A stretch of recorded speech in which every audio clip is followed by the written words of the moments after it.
Hello. Where's your better half?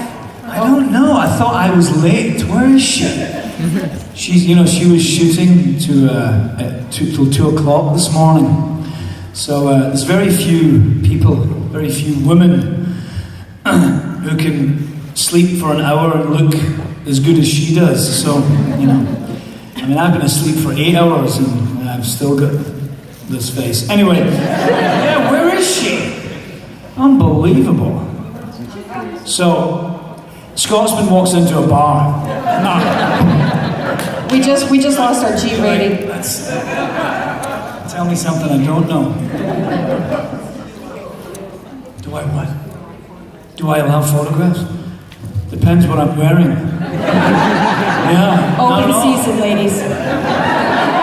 I'm so bad at, Jamie's always like, stop leaning forward, just sit with your back straight and speaking to the mic, it's fine.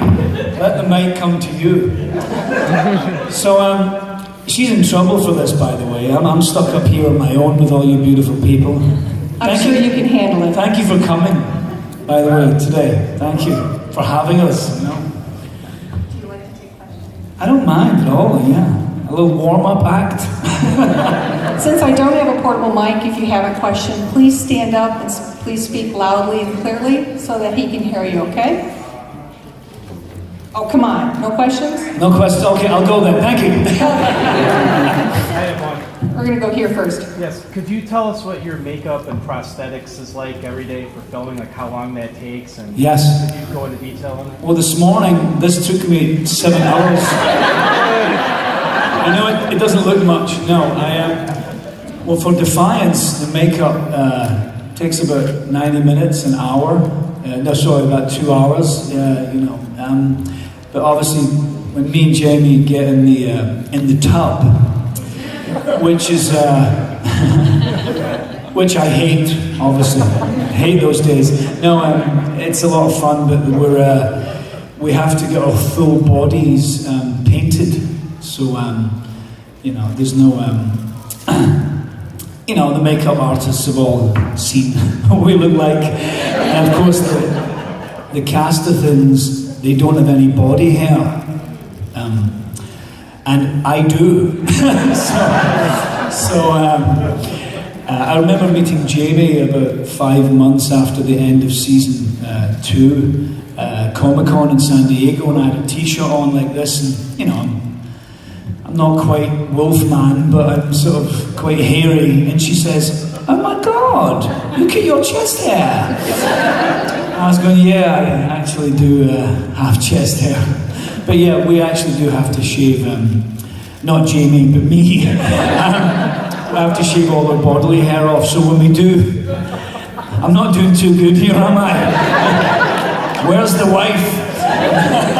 No, when we go in to do makeup for the bathtub scenes, it takes about 3 hours, 3.5 hours, and so it takes considerably longer for that, As I said to you earlier on, I say to other actors, or even not just actors, but people that come to, cons who dress up, I say, do you have prosthetic depression?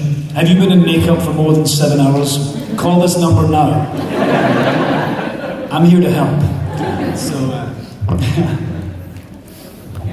did I answer your question? Questions? Go ahead and stand up if you have a question. Go ahead. Did you learn? Nice t-shirt. Thank you. Good for you. Did you learn Caspi or do you just... Speak it fluently. Absolutely. Sheffield. In fact, I'm going to do the rest of the Q&A in Castleton. Is that okay? No, recently, I can't say too much, or Jamie will kill me.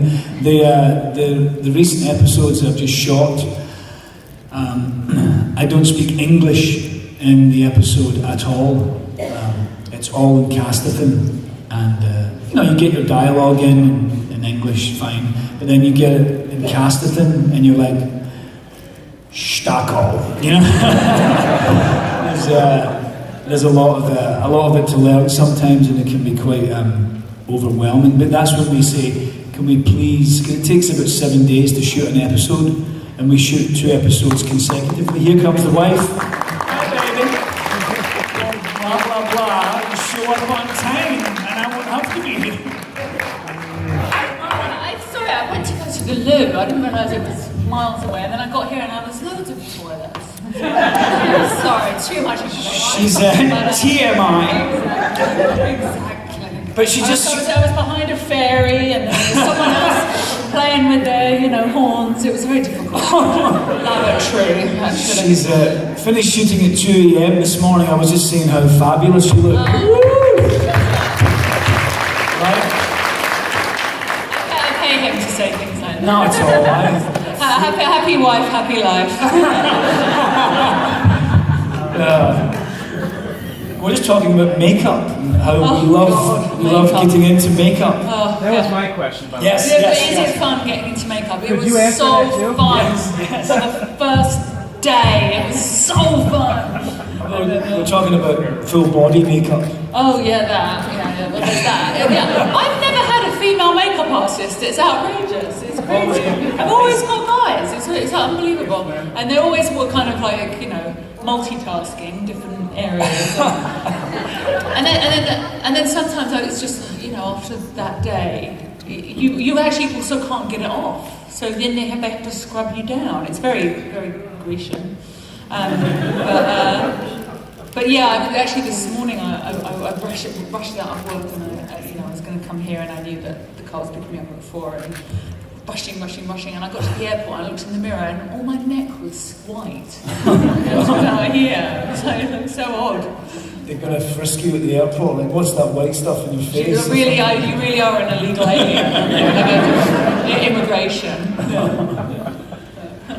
Well, I'm glad you're here. Thanks for coming, honey. I know. Yeah, no, all the aliens, we all kind of make sidelong looks at the humans on our set, envying them. Yeah. And then but all the humans complain that we don't have to work as hard as they do, don't they?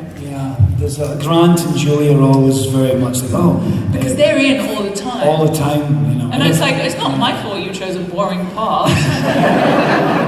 but also their parts, they have to carry the whole story and kind of, be the heart of the piece. I was like, I would never have signed up for that. Yeah. But they don't have to wear makeup, wigs, or contact lenses. Yeah. Yeah, there is that. So it's, 6 of one and half a dozen of the other. Questions? Go ahead. Hello, like your bow. Thank you.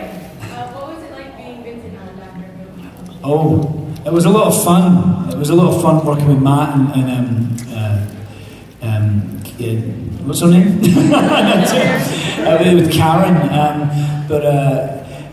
Yeah, it was a lot of fun, but it was also quite heavy. It was a bit of a heavy character to play at times. But I was just emailing the director of it recently. He was in Los Angeles, and he's like, "Hey, I'm in LA. Do you want to have a beer?" And I said, I'm still shooting in Defiance in Toronto, but I just had this outpouring of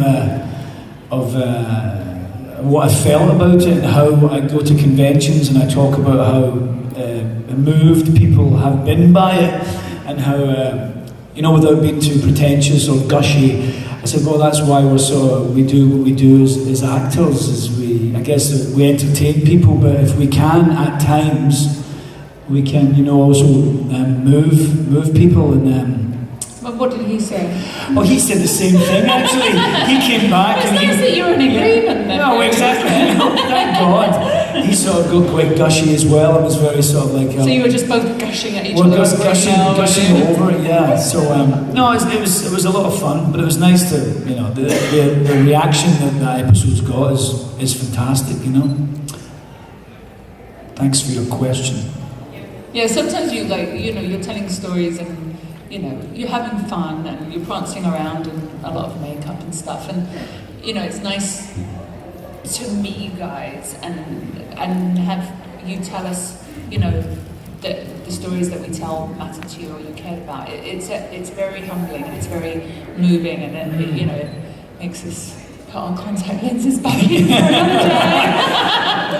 Get your wig on, dear. Get in the bath again. Yeah. Put your bath beads back on. Put on a smile. I actually have a question about Spartacus.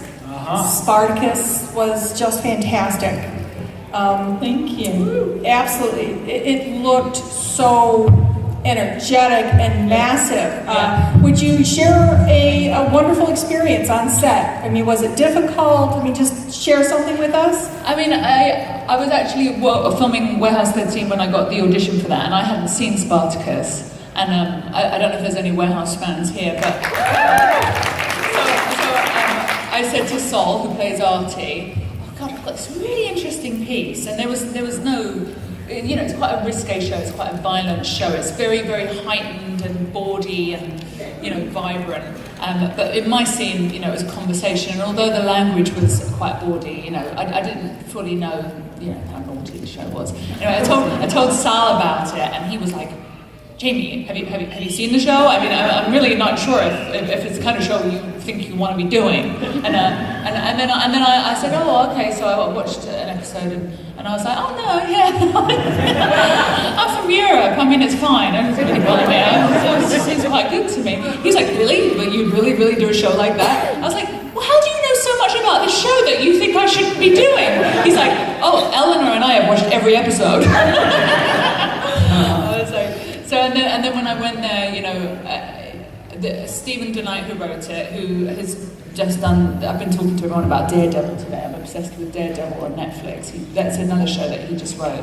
He's a great writer, and you know, he's very perceptive. And however big and heightened and bawdy it is, it's really also subtle and nuanced, and there's so much to play, and it's very rich. So that was amazing and fun. And then, I mean, just Lucy, you know, became a really good friend, and I fell madly in love with her because she's amazing and fun and brilliant to be around. Funny stories. I mean, You have to talk about when you went into the makeup truck, it was difficult to know what was facial hair and what wasn't.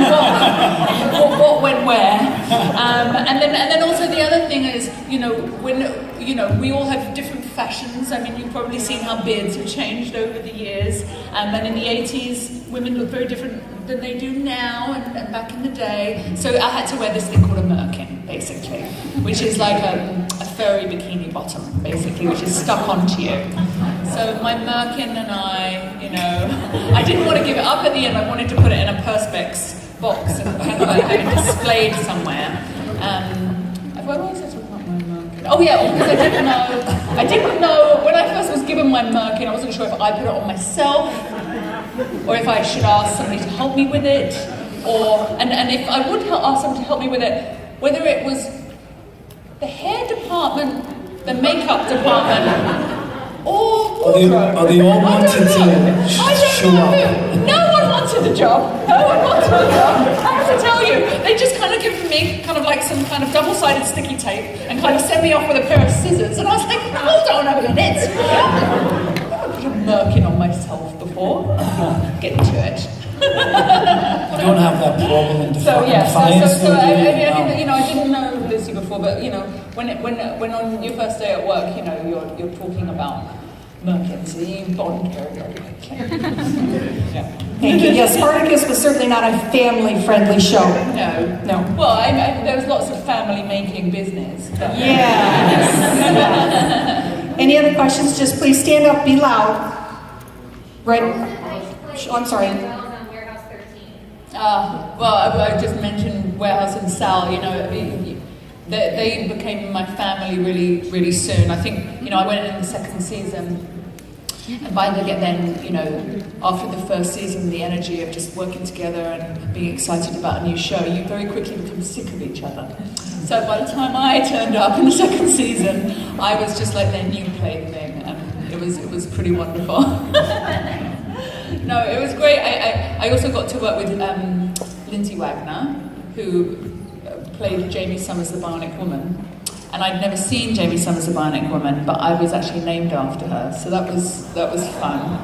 I was too. Oh, you were? Yeah. I actually met another lady today, Jamie, Jaime, who was named after Jamie Summers, the Bionic Woman. She also told me the story about why our name is spelled different from everyone else's, which is why we can't get, you know, a pen or a mug or a balloon or anything with a key ring with our name written on it. It was because there was a tree in a scene in the first episode, the pilot, and she had to walk over to it, and bionically she had to draw with her finger a heart and then her name in the middle.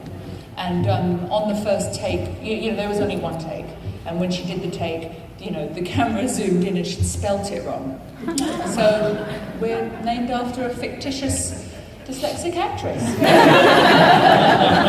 It's good to know. But HD was so fun because she started so bad, and you know, she then became somebody I think the audience, you know, accepted and loved. And I love playing those characters that are back to front. I mean, you kind of. I mean, she tried to end the world at the end of the first season, and then, you know, people, you know, then she gave herself up for the warehouse, and, you know, it was a lovely show because it was the kind of show that, you know, unlike Spartacus, you could watch, you know, your grandmother, your mum, your kids, you could watch together, and there's something for everyone. And it's also nice to play these strong women, you know, and these flawed women. Yeah, it's fun. Loved it.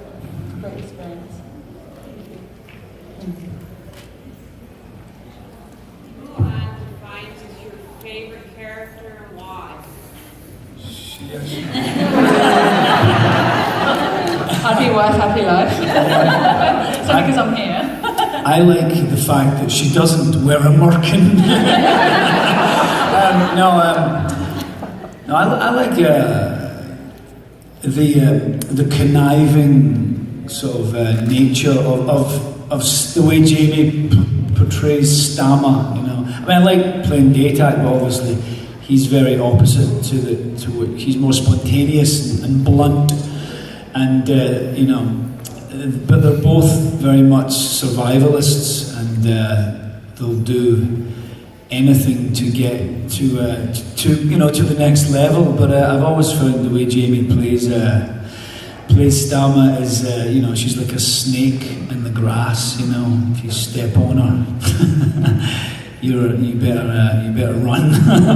But, I just love working with Tony. You know, it's just you know, it's a great cast. We're really, really lucky. But I'd never met Tony before we did this show, and I just feel really blessed because within a really short amount of time, we had just a shorthand and a comfort level with each other, whereby, you know, I wouldn't be able to play the character that I play without Tony, because Tony allows me to take chances. And you know, when you're acting and when you're creating something, you know, you're not like an artist with a canvas. It is a collaboration, and you know, if you have somebody who is obstructing or not generous, you know, it does really make a difference. You can't do it on your own.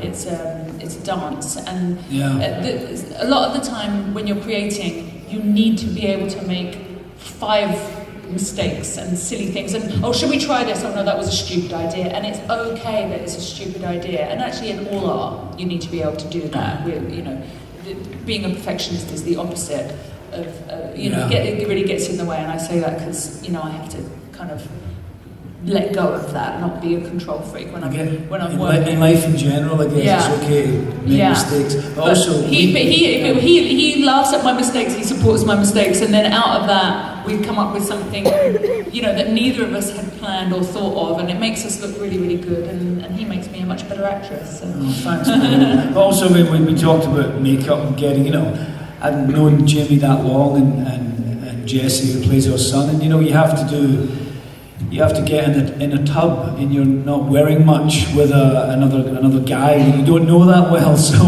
those scenes were, you know, challenging for Jamie and you know, myself. You've got a crew around you, and sometimes you're shooting at 2:00 in the morning, you know, and you know, they're quite intense scenes, and your your makeup's falling off you, and it looks pretty on camera, but logistically it's a nightmare, you know. But you know, getting your clothes off and getting in a tub with someone you've only known for 6 weeks is kind of odd. But we thankfully felt quite comfortable with each other, and you know. And she's, ever since, it's been a blast. But it's, It's fun. No, I remember when we first started, I remember kind of being like, I wish I was playing Daytag. I felt like I would have quite liked to have played Daytag. Yeah, we could do an episode and we could play each other, that'd be fun, you know? Well, I tell you off for doing that, don't I? Sometimes when we're playing stuff, like as an actor, there's something that Michael was talking about this the other day, our director. He was saying, one of the directions that he often gives to the actors is like, don't get into the same emotional sandbox. So if I play something, and I'm kind of quiet or scared, the other actor can kind of pick up on that because they're sensitive, and then the whole thing can become, and really they should be playing the opposite, like maybe like comforting or happy or perky or protective or whatever. But and sometimes I'll be doing something and then Tony will do something, I'll go, don't do that, that's what I'm doing. But do your own thing. Do your own thing. There's this other thing that we do that I would never dare to do with another actor, which is, we have lots of fights and we have lots of like fun scenes, and before they call action, I'll like literally like pinch him, and I'll say something which is to do with the scene, and I'll be like, you've got no control, and you got us into this position in the first place, and why did you do that? You're an idiot, you're an idiot. Often swear, action, and then we go, do you know what I mean? We're hot, and it's like, there's a level of trust and comfort. He knows that I don't mean it, he knows it's a safe zone, that we're playing, but we're trying to get somewhere together, and and it's just, I've never done that with another actor. It's great, it's great. Have you ever done that with anyone else? Sometimes, but it's fun with you. No, not as much. No, you bastard, you unfaithful prick. Take it all back. No, not as much as you, but sometimes it's Has anyone else abused you as much as I have abused you? No, I can't say on or off camera. But before we do a scene, because Jamie slips into her American accent as I do as Daytag, but she'll be shouting at me and she'll be like, "You Daytag, you're a pain in the arse, you're a pain in the arse, this, and you did this, and you messed up that." You go, action, she goes, "Daytag, what are you doing with that other woman?" so I just go straight into it. So I like doing that, but sometimes it's so intense and we get Can you into imagine it. doing that with Grant, or do you? No chance, no way. And then they say he punches. He's punching the face, they say action, and I forget my first bloody line because I'm so into sort of abusing each other. I have a question for Tony. When you played Vincent Van Gogh and Dr. Who, at the end when you started crying, was that just because it was so emotional, or was it forced? Oh God. Oh no, I guess it was because it was, it was, because that's what the director told me to do. I wasn't there shouting at him. Yes, that was, thank God, that Jamie brought my tears on quicker. No, I guess it was, we talked to the director about it, and Richard Curtis, the writer, and I guess if you were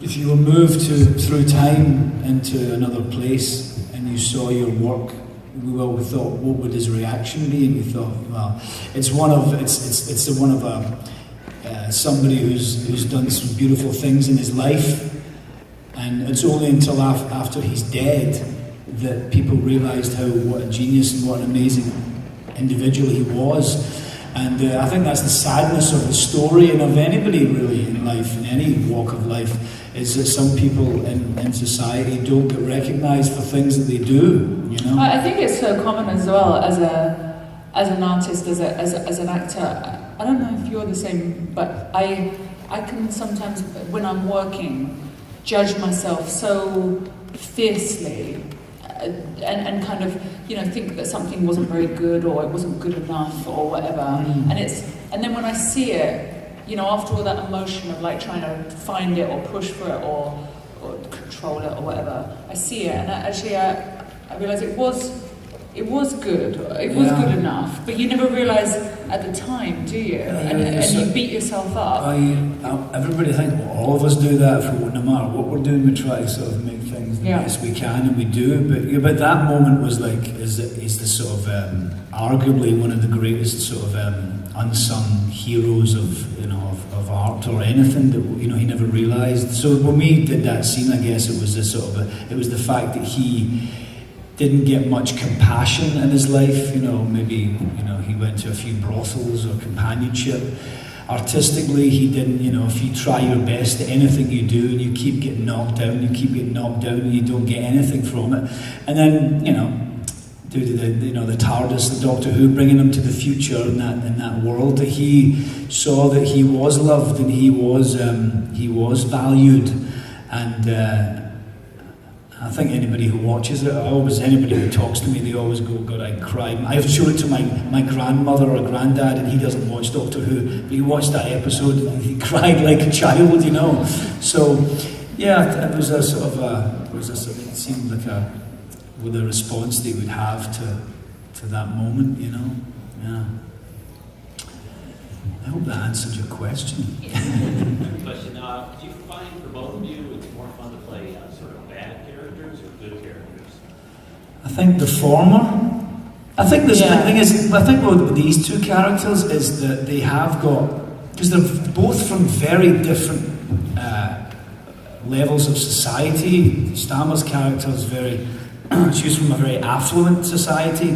Data was not, but within that, world, as a woman, she was from a very, like many areas of human society and culture, she's from a very patriarchal society. The woman doesn't have a lot of power. Yeah, but do you like playing goodies or baddies? Oh, I do. I like playing baddies, but like he's a hooer with a heart of gold. Okay, but who is your favourite goodie? Jimmy. Who is your favourite goodie that you ever played?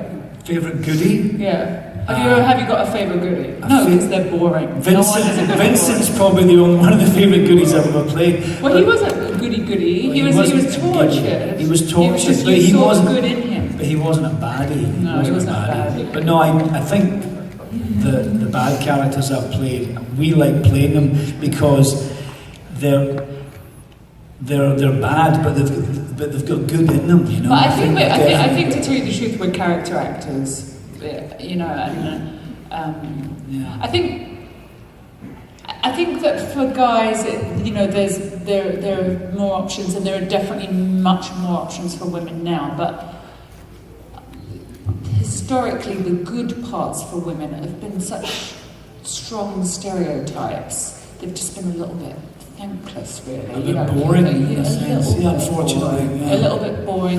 There's not always the same dimension, and oddly enough, you mustn't fall into the trap of playing a baddie. I don't, to tell you the truth, and actually this is a line from Daredevil, this show I keep on talking about, and Stephen DeKnight's lines, and this priest says, there are no heroes and there are no villains. There's only people with agendas, and I just find that the characters I play who are bad have much more interesting agendas than the good ones. The agendas of good characters are very, very straightforward. And for a woman, you often get for men, you get very tortured heroes. I mean, that would be more interesting to play. But for women, the heroine character has she's pretty good. Yeah, I think there's complexities that why people say, oh, I like that character on a certain show because he or she is a so-called baddie or tortured.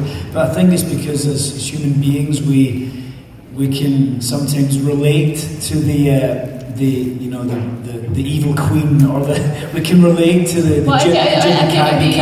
If you're not playing a caricature and you're playing somebody, and you are literally playing somebody, and often our characters, they do bad things because they're life and death kind of choices, and they're between a rock and a hard place, and you can kind of understand why they're making those choices. And I feel enormous compassion for my characters and for humanity, because if I can care about these people that do these terrible things, you really have to put yourself on someone else's shoes, don't you? Yeah, no, because some of the things that these characters do are, they're very awful and terrible. But before I got on the plane, I had to wash the white off my neck, and I had to get the blood from under my fingernails. It was really annoying because I had to get on a flight. I I'm glad I wasn't in that scene with you. I won't ask what you were doing. No, I won't tell. So in Warehouse 13, did you know that you were going to be evil from the start, or that you were going to have this sort of good arc after? So I thought that she was the villain of the piece, and I actually, I don't know necessarily if they knew that. I think they were probably going to just have me be the baddie of that season and then die at the end, and then, you know, I infused. You know, I tried to think about why she would make these choices and do what she did. I gave her a sense of humour, and I gave her, you know, some sadness and pain, and I think that the audience kind of really connected with those things and wanted her to be good, and wanted her to be redeemed and be better. And then Jack Kenny, who, you know, wrote the show, you know, saw that very quickly, and we had a great rapport, and, you know, he got to know my personality as well. He's not all directing, producing writers actually sit on set right there and then and like change things that don't work, and are there every single shooting hour and day. But he is, it's crazy. But yeah, he was there, and maybe if he hadn't been there, it wouldn't have gone on. But he was there, and he kind of saw how, you know, I was gelling with the crew and the cast, and, you know, that we were really, really close, and yeah, so I think it was down to Jack, really. Yeah. Mm-hmm. And the great, and also, you know, the fans, like the fans, and, you know, the fan art and the gifts and the, you know, the Tumblr and the everything else. I mean, it was. They're aware of all that. They see what is trending and what is popular, and believe me, I definitely probably think, you know, Helena probably wouldn't be there without the fans, for sure. Yeah. Mm-hmm. You were going to ask a question, my friend. So I figured your new favorite show is Daredevil. Do you guys have any other favorite shows you currently watch? I just finished House of Cards as well. Yeah, it's great. I love watching Robin. What's her name now? She's not married. Robin Penn. Robin Wright. Robin Wright Penn. You know who I'm talking about. Yeah. Claire. I like watching her. I think she's quite a Stunner-esque character. She's very graceful, icy, and scary. But she also has heart. And actually, I think Stunner has heart. She makes some really bad choices. Yeah, I'm halfway through. I'm episode 7 on Daredevil. Oh, you are? Yeah, I think it's one of the better made, more interestingly written. I think it's the best superhero thing I've ever seen. Dark. I worked with Charlie Cox on Boardwalk. I love him. I can't believe he's English. He's such a talented, so versatile. That's what they say about you in Defiance. I can't believe she's working. I can't believe she's